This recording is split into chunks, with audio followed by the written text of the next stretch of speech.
and you realize that there is no such thing as the complete silence in nature, and that makes you think of the power of silence, or the power of the lack of silence, and how it affects your well-being, your sense of happiness, etc. So it's you're never completely alone, are you? So it's a very interesting perspective, and it made me think about a few things there. Maybe that's a really interesting segue into our theme, into our whole question of well-being, wellness, happiness. I suppose the first thing that struck me, Isabella, when you mentioned happiness, and I was thinking, well, is there a difference, or is there a similarity between well-being and happiness? Are we actually talking about the same thing, or are they different elements of something maybe a little bit bigger? Yeah, that's a question that I've always been kind of the topic for.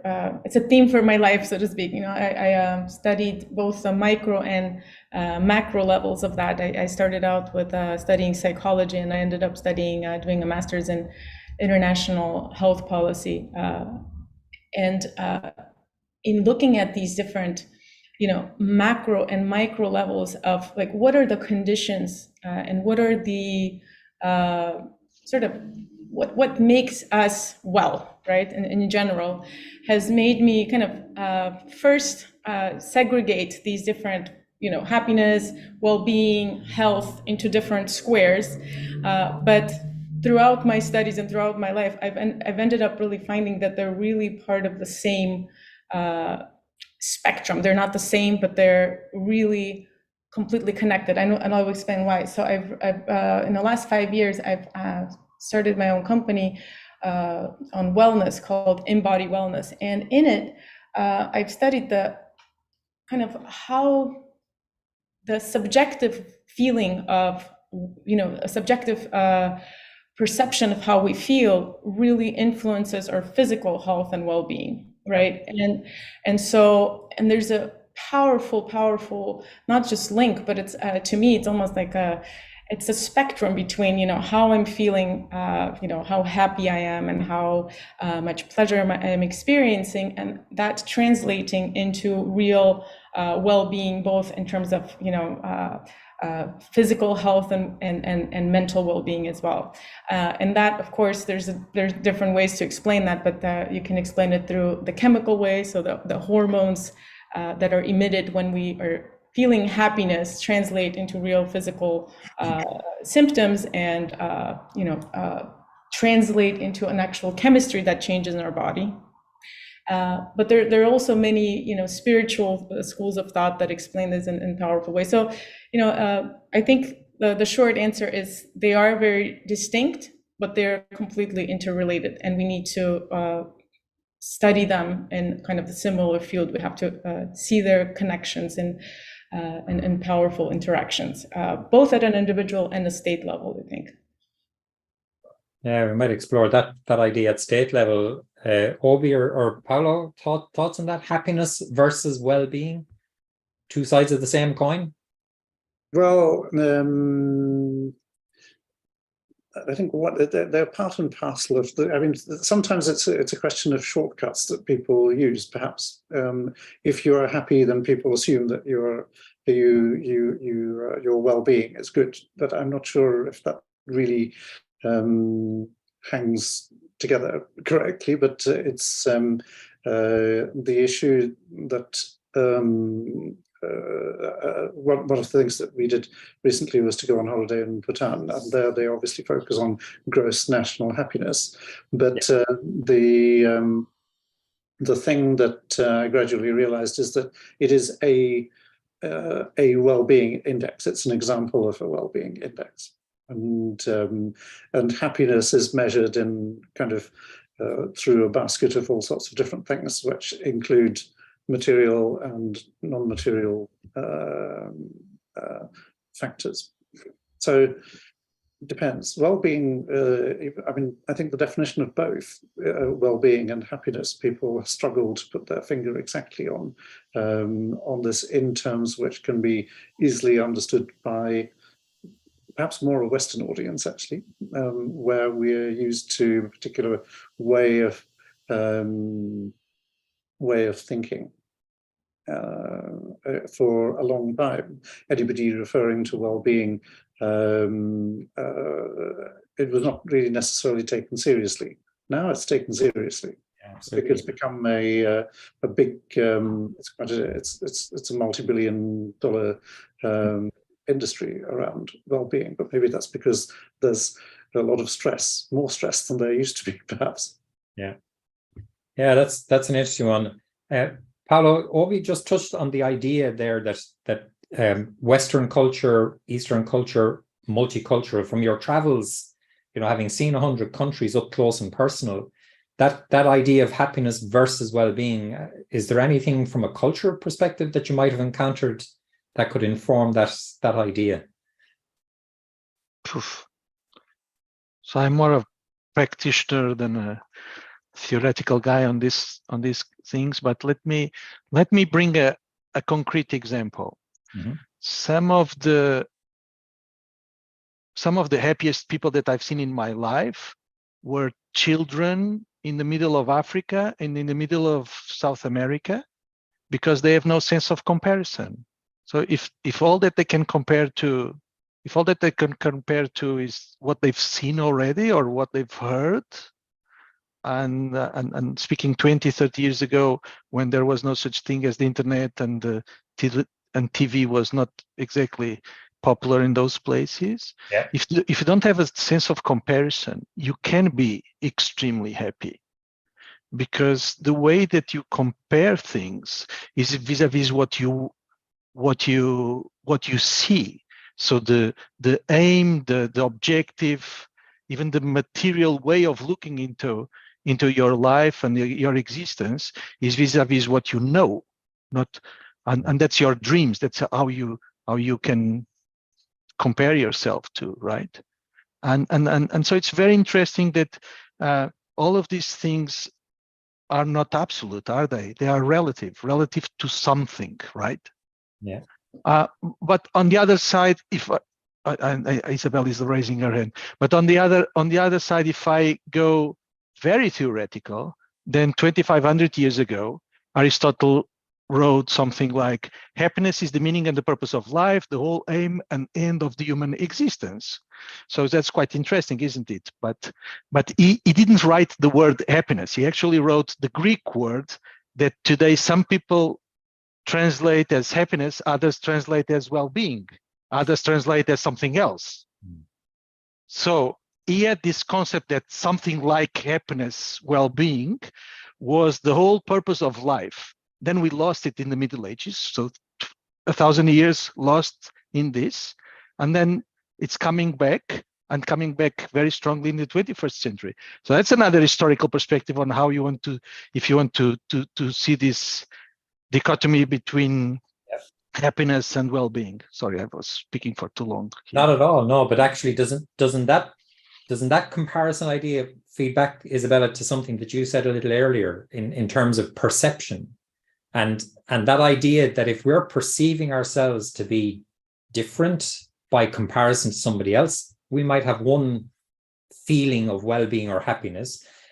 If we have nothing to compare with and we're just dealing with our own here and now, we might have a completely different perception of happiness stroke well-being. Yeah, I actually, that's exactly what I was going to comment, and that I completely agree with Paolo, and that the same, the happiest people I've seen are, not just kids, but also, some of the most simple people living in like Latin America, in some slums, and in Africa as well. And but my interpretation is slightly different, and it also related to the comparison, but I think it's more related to you can still know and compare yourself to others and still find that happiness again, it's by kind of looking inward, right? So it's like the philosophies, the Eastern philosophies teach us that a lot, is that it's not, the happiness is not in somewhere in an external environment, and it's not to be measured by any kind of how much money you have, or how popular you are, or how many likes you have nowadays, right? That's kind of seems to have become the measure of happiness, but this really intangible, subjective way of perceiving yourself, and not in comparison to others, but just in absolute terms. And so I think that ignorance is bliss kind of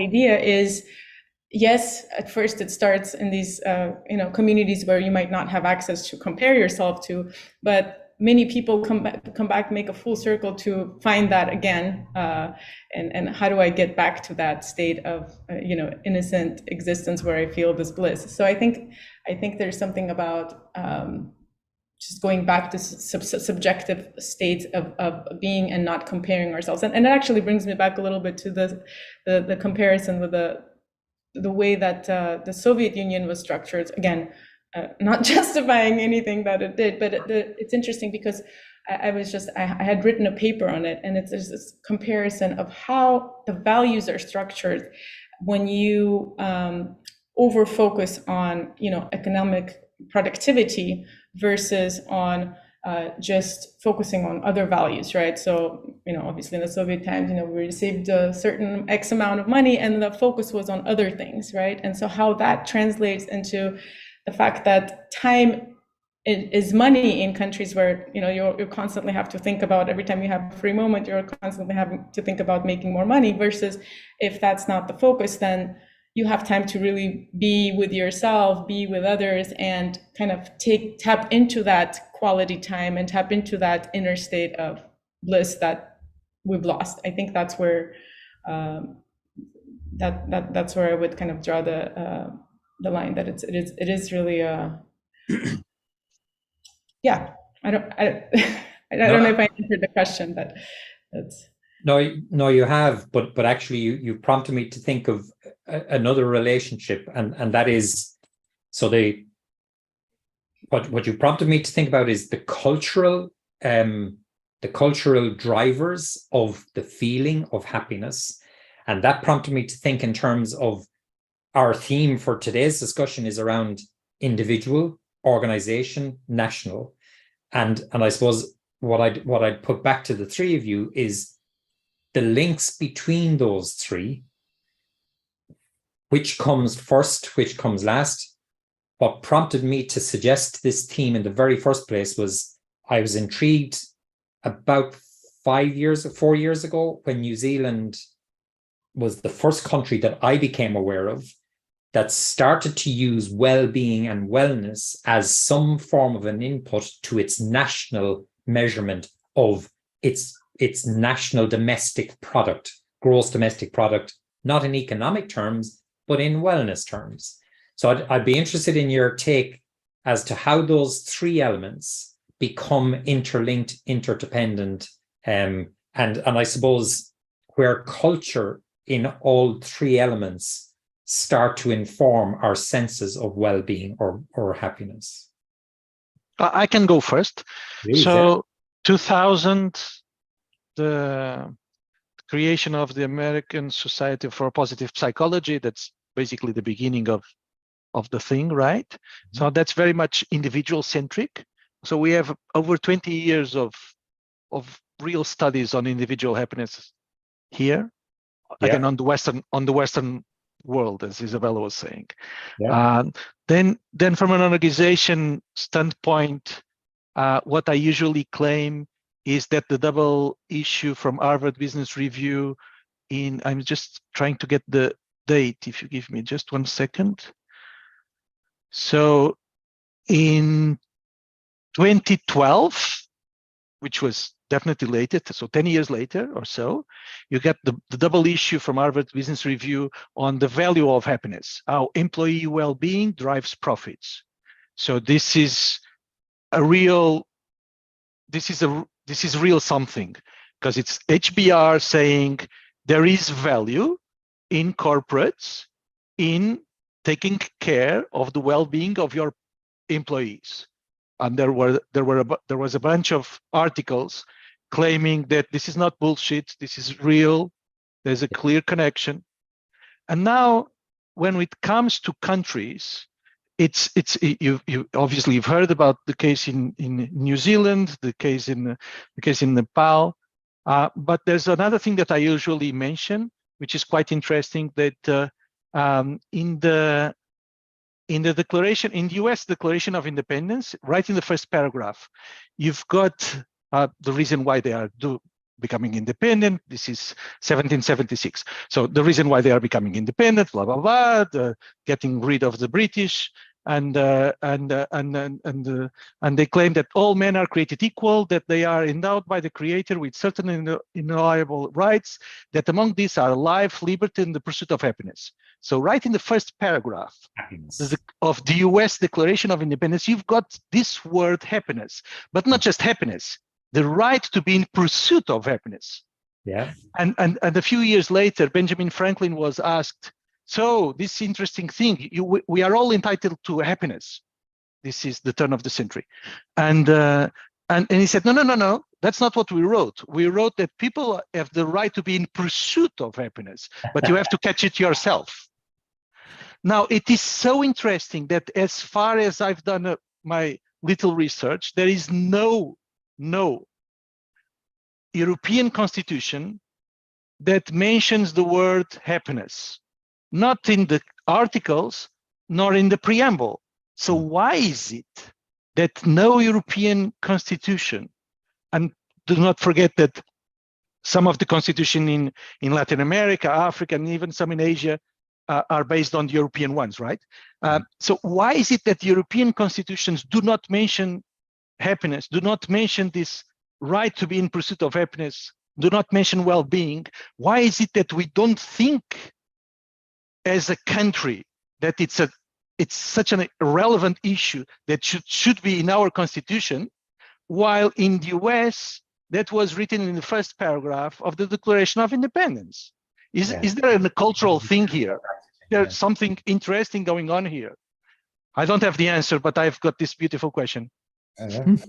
Obi, have you got the answer? The answer, but indeed it's an interesting question. But one of the things that I've come to realize is that maybe since the Second World War, there's been a lot of focus on economic growth, and there has been a link made in people's minds, at least, between economic growth and individual happiness. Yeah. So politicians tend to use the promise of delivering economic growth as being a shorthand for being able to explain to their electorates that we will deliver you economic growth and therefore you will be happy. But the connection is not necessarily that clear, I think, even for economists, between economic growth and happiness. And one of the reasons why I came into this idea of visiting Bhutan was really to do with what we're seeing to do in the connection with climate change, where, first of all, one book, which is about donut economics, mentioning that probably around that period, the idea of economics, which was originally probably more about how to apply goods and assets efficiently, whatever resources you have efficiently, that suddenly became, particularly around the time of the Second World War,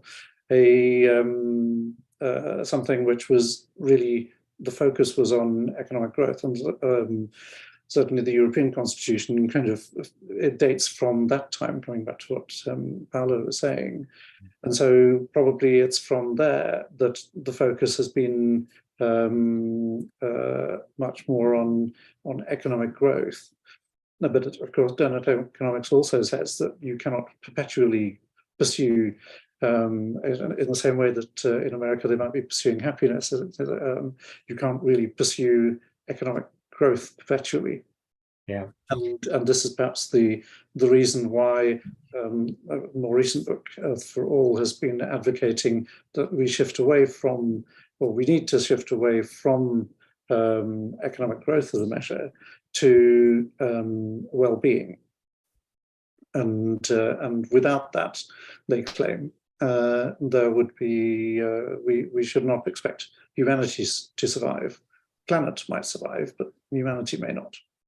So this is why I was curious to see what happens in Bhutan, where over, I think, 15 to 20 years, they have been, to go back to Isabella's idea of the experiment, they have been experimenting with the idea of focusing on gross national happiness and well-being rather than on economic growth, and to see whether a country really survives if they do that. And do you know, and perhaps Isabella, you might have come across this in your studies and stuff. Do we know how Bhutan measures that wellness at national level? How do they come to a measure of it that isn't economic? Or what do they convert into an economic measure so that we can look at economic plus well-being as an integrated sum? How does that work?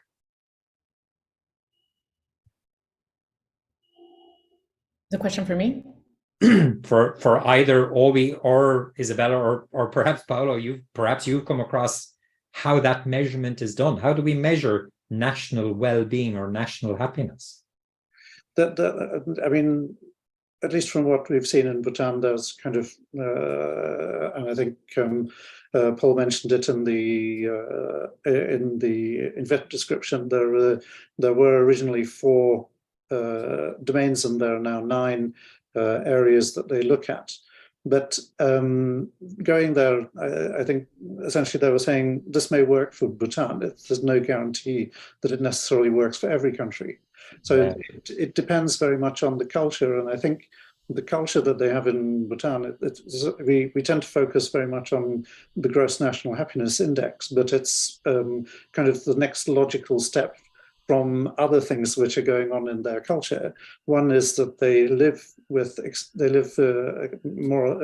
mainly in extended families. So there isn't, there's a very strong sense of community. And so they always know somebody that they can turn to for help. And there's also the Buddhist tradition, Tibetan Buddhism, which is really part of their national identity and closely connected with their government. So I think these factors, not to mention their heavy dependence on nature, being in the middle of the Himalayas, I think all of these factors play into how they would define as being happiness, but it probably varies from one country to another. Yes, it's amazing. Sorry, sorry to interrupt you, Bella. You want to say something? Well, I want to add, because I wanted to kind of add a little bit. So from the perspective of,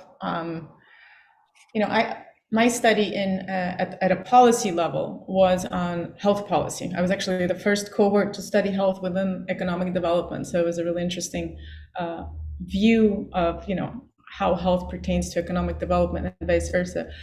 But I think the same discussions that we had, really are relevant here.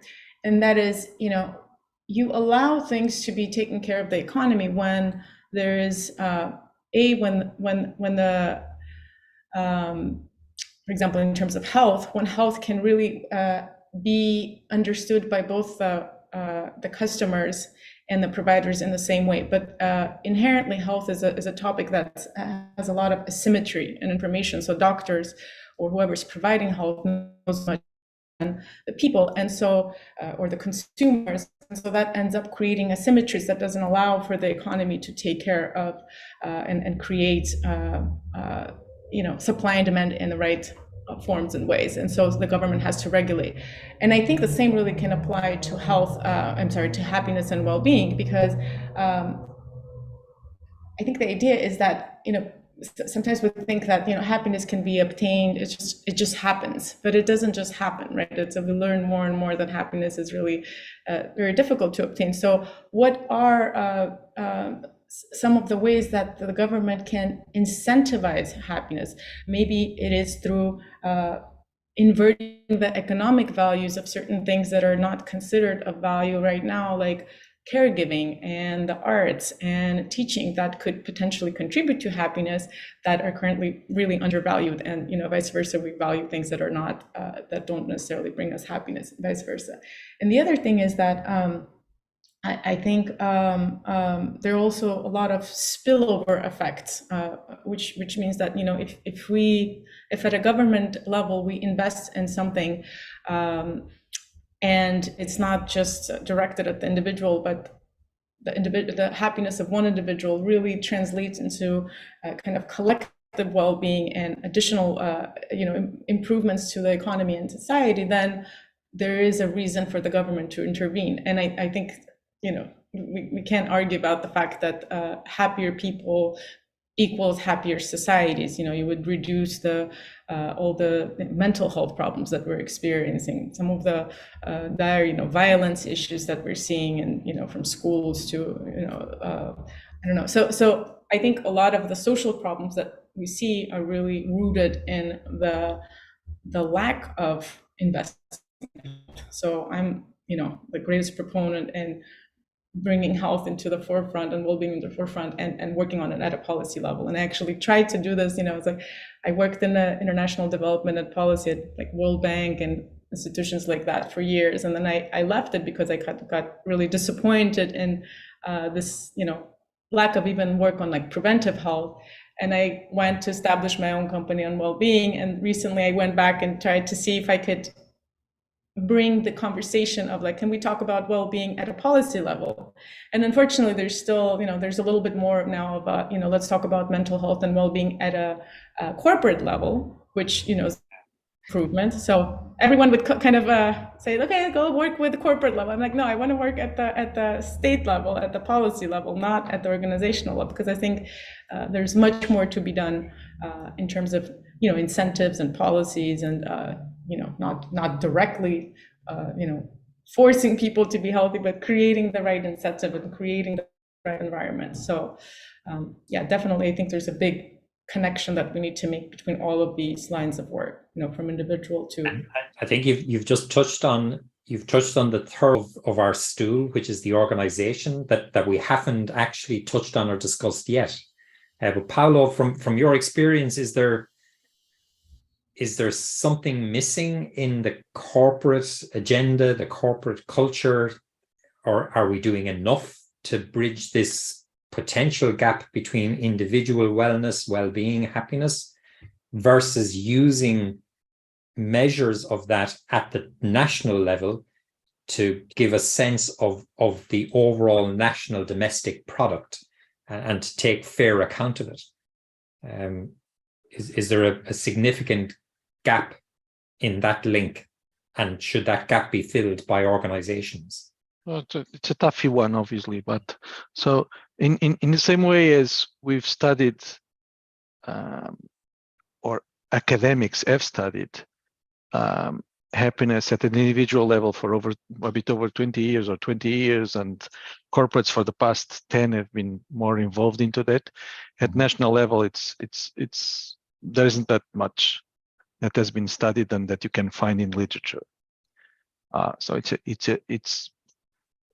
just the way it is. Happiness is very much a 21st century Western world. Yeah. Okay. And what Isabella was telling before about bringing this from personal to corporate and from corporate to country, it's still work in progress. And even before we get to country level, at corporate level, there's still a lot to be done. Yeah. And let me give you an example. So I'm a partner with Egon Zehnder, so with one of the leading executive search firms. One of the things that we do is that we assess leaders, right? We assess and coach leaders throughout the world, corporate leaders. The when I do an assessment of a CEO, the hardest question by far, and I've done this in 4 different continents, the hardest question that I ask by far is, what makes you happy? And why? More often than not, because this is the first time that they get asked this question, which is incredible, right? Because they don't have the right amount of time and investment in self-reflection on why they are happy or why they are not happy. So what I usually get is that fluffy answer that doesn't count. So then I'd go deeper and deeper and deeper, and it's a toughy one. Okay. And obviously, if you don't think, if you are a leader and you don't think and you don't reflect and you don't take the time to analyze it for yourself, you're definitely not going to do it for your employees. Definitely not going to do it for your corporation. You have to start with yourself. Full stop. End of story. And so often you don't do that yourself as an executive, and therefore there's no way that you'll do it as a corporate level. And if you go into politics, it's even less so. So from a public policy level, the thing is just not there, right? Yeah. So for instance, what turns people happy in a corporation? Autonomy, mastery of skills, and purpose, sense of purpose, right? So okay, so sense of purpose, in the past 10 years or so, there's a lot of corporate talk about that, but how often is it just fluffy bullshitting thing? Sorry for my broken English. Okay. or is it real? Is it really something that means something inside the corporation, right? And if I then try to extend that to the country level, how many countries have designed their own purpose, their mission statement? How many countries in the world have a mission statement? There's Finland, Singapore, Scotland, Israel. These are the 4 that I know. Okay. And Bhutan, little Bhutan, no? Okay, Bhutan. So we have 200 countries, and we have, let's say, 10 that have done this, right? Singapore, some people claim that it's a dictatorship, but Singapore has done this exercise twice. The last time it involved virtually every adult on the island. Wow. It's an exercise that took them 2 years to do, right? So rewrite the mission statement for Singapore. It doesn't get into the newspapers. Why doesn't it get into the newspapers, right? Why is it that in our country, Paul, the 2 Paulos here, why is it that in our country we never had this sort of discussion? Why is it that the politicians never have this sort of discussion on what is the purpose of the country? What is the mission statement? Why are we here? How do we differentiate ourselves? And in fact, in the 18th century, an economist by the name of Ricardo in the UK, of Portuguese origin, a Jew of Portuguese origin, his grandparents were Portuguese. He talked for the first time about how do nations differentiate themselves, obviously from an economic perspective. But we could, as Isabella and Obi were saying, we could take that perspective and say, what's our mission statement as a country, right? Not purely from an economic perspective, but from a well-being perspective. And we're not having this discussion. Yeah. Yes, but I think to be fair with Ursula von der Leyen, I think she's trying to have this kind of conversation, at least before the war. Then I think the war changed everything in terms of EU agenda. But she started to think about the conversations on what is our purpose as a union, right, in European Union, and this was mainly after Brexit, right? Brexit was like a signal to start reflecting on what we want about the EU. To be honest with, but I totally agree, Paulo, that there's definitely a lack of this reason to exist, right? And this is extremely connected to happiness. But let me ask a question here to the panel, Martin, if I may. Absolutely. Paul, yeah. If you don't have anything, Bernie, because we are approaching our final minutes. Yeah, because now if we are thinking about you know, the and getting this picture from Paulo, that the happiest person he ever saw was happiest human being he ever saw was these kids in Africa and South America, and this was echoed also by, I think, Isabella and Obi. If the by default state in human nature in a, you know, in a perfect world is we are happy by default, then what are the main unhappiness drivers that we could probably be identifying and trying to change, right? And this is my question for the panel, right? So what are the main unhappiness drivers that we could figure out and try to change? Can I start with this one? Something that really very dear for me for professional reasons and personal reasons. Also, I have a 7-year-old, and you know, as I'm putting her into the educational system now, that's exactly the questions I ask myself. You know, what are the things that are going to be there that might, you know, take away from her happiness that I've so carefully tried to, you know, keep constant.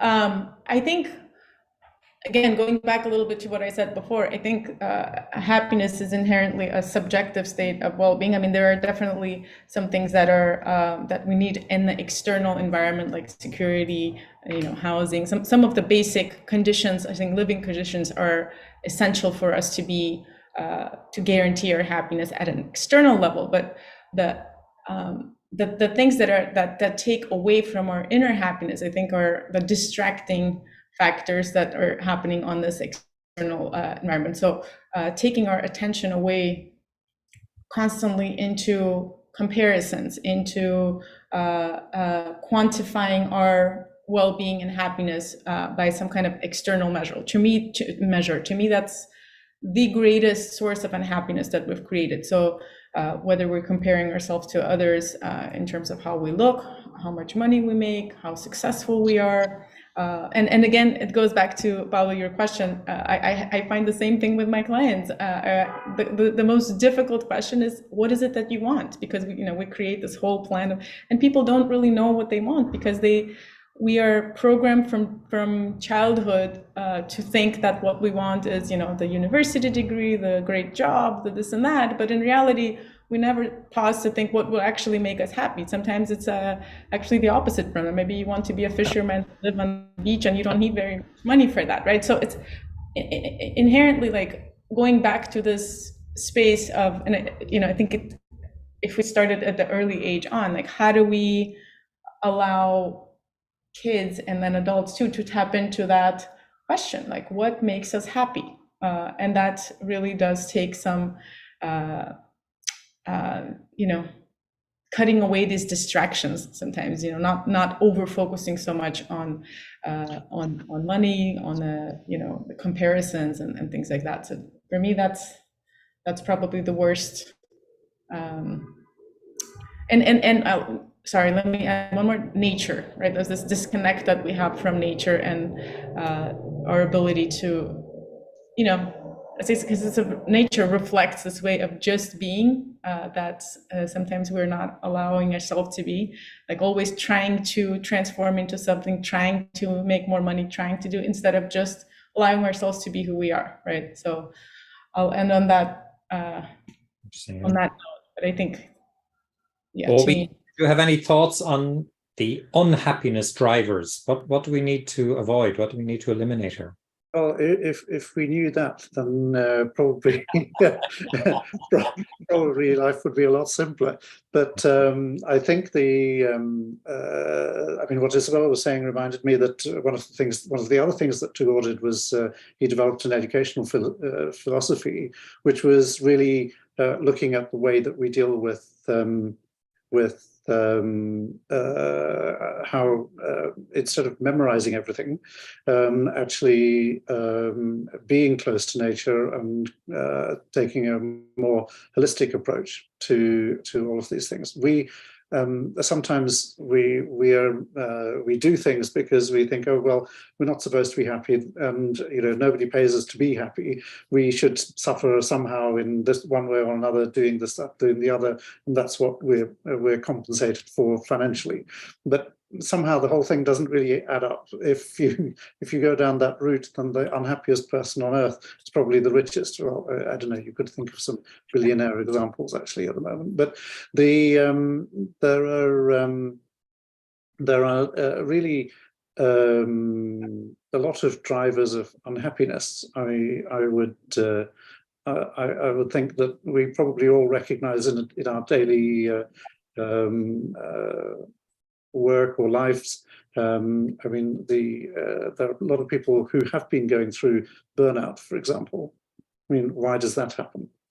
And probably it's because there are pressures that people are put under, or feel that they are put under, that they don't see a way of getting out of, and so you may not realize that people are unhappy, except that perhaps, like Paolo, nobody has really given them the opportunity to take some time for themselves to find out what does actually make them happy.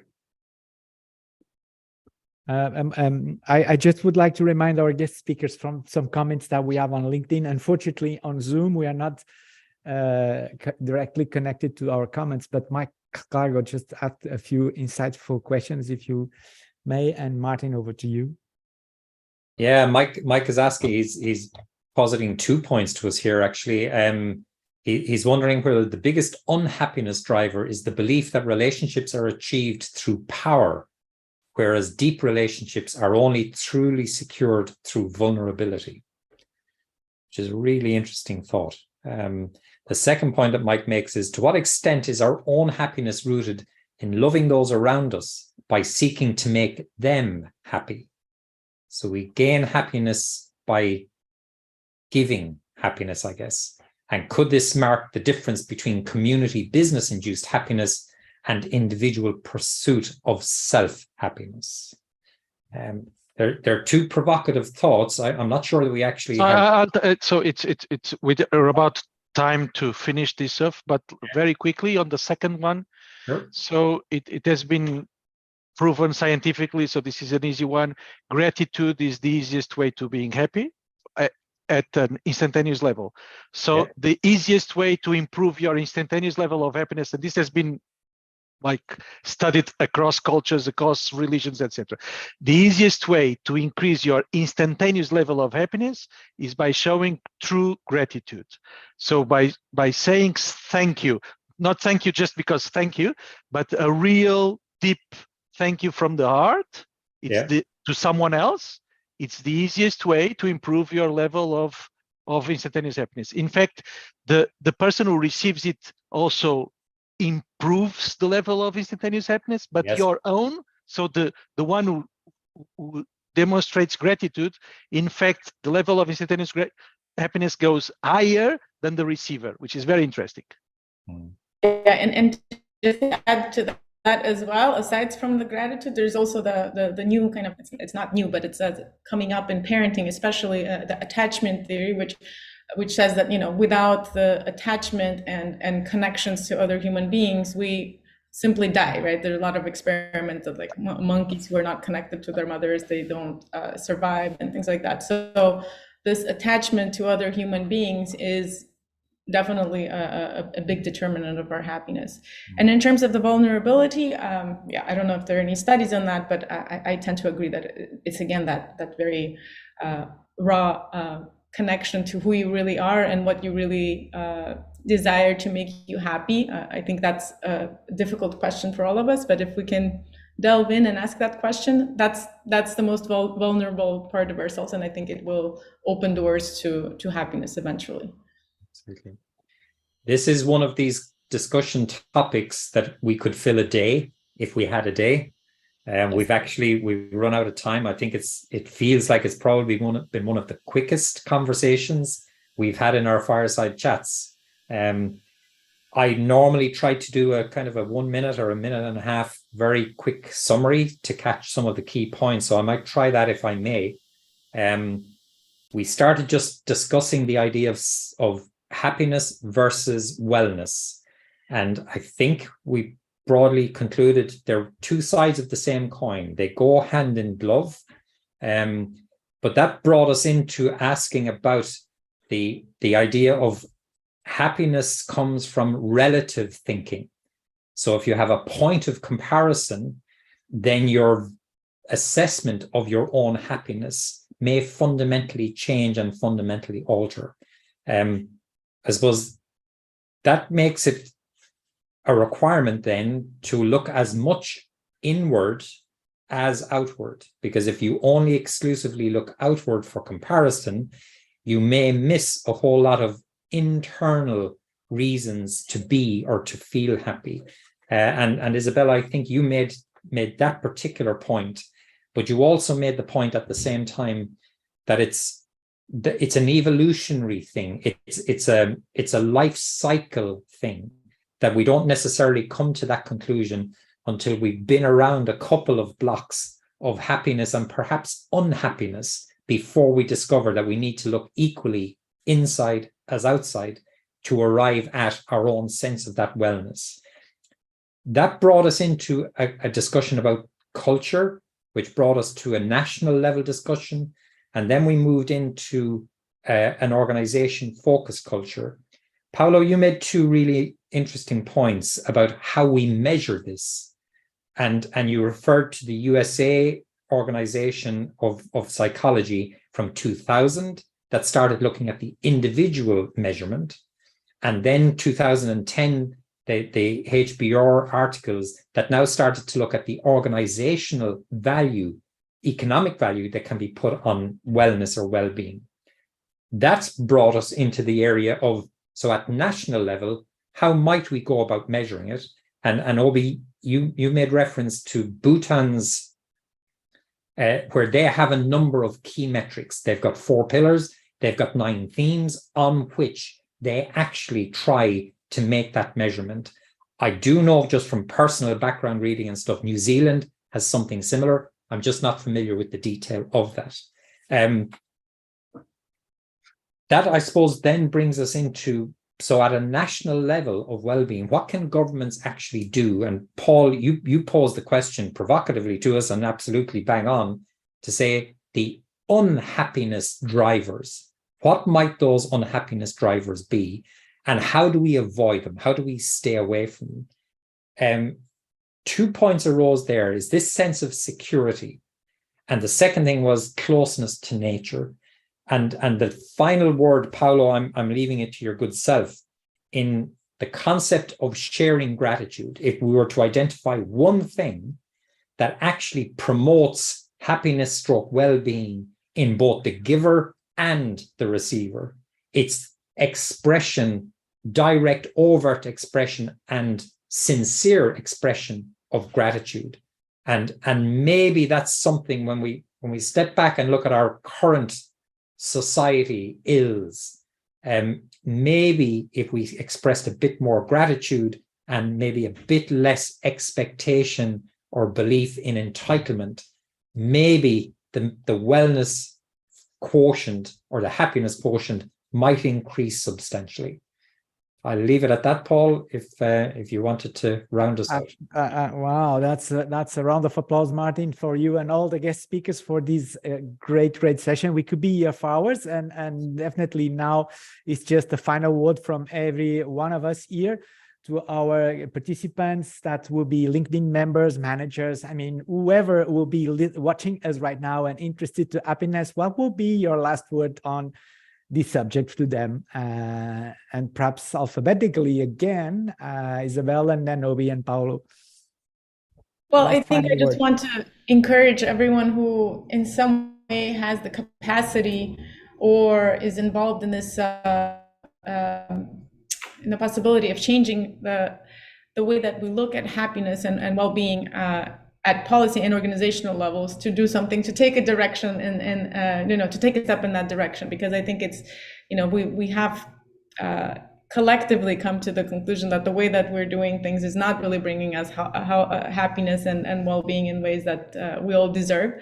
So I think a lot needs to be done. I think that was an overarching conclusion. So just to encourage people, organizations, policymakers, to really bring that from the realm of this cute little word happiness to a serious topic of discussion. So really good point. Yeah. And probably I would say that one thing I really learned was in Bhutan was the importance of caring for each other and caring for nature. And this really kind of was endemic throughout the people and the communities that we saw there. Really interesting. Yeah. Paolo, final word. Thank you and be happy. You can do it. Yeah. Gratitude. That's a great way to finish. Okay, everybody, thank you so much, and thanks everybody for watching.